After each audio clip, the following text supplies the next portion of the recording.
What are the biggest challenges companies operating in the UAE face when it comes to meeting the UK Bribery Act adequate procedures requirement? Well, I don't believe that the challenges facing UAE companies are exclusive to UAE companies with regards to the adequate procedures provisions of the UK Bribery Act. I believe the greatest challenges are really understanding the scope and applicability of the Act itself, and specifically the application of the adequate procedures provisions in the practical application of facts in the day-to-day business of companies. So, for example, if you look at due diligence or proportionality of procedures, what exactly does that mean precisely? And moreover, to what extent does a serious fraud office exercise jurisdiction over companies in the UAE?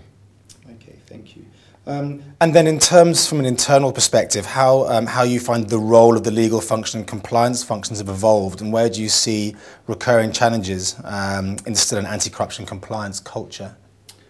Well, I think if we're going to talk about the evolution of the function, we're really, I think, talking about the legal function, because the compliance function itself is a relatively new function, in my opinion.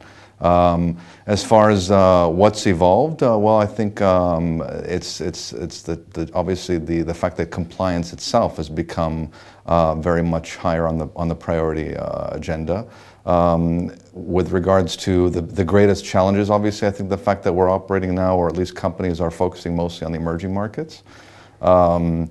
If you look at anti-corruption legislation in general, obviously the FCPA still continues to be the benchmark, notwithstanding I think the inception or the launch of the UK Bribery Act.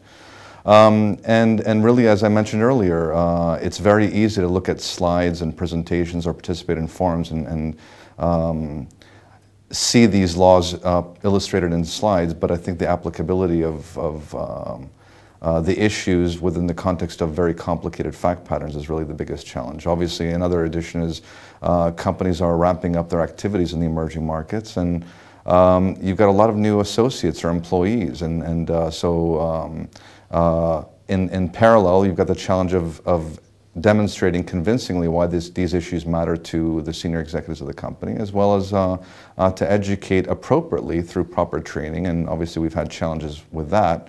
How to properly educate our associates so that they actually understand what this stuff means within the context of day-to-day business.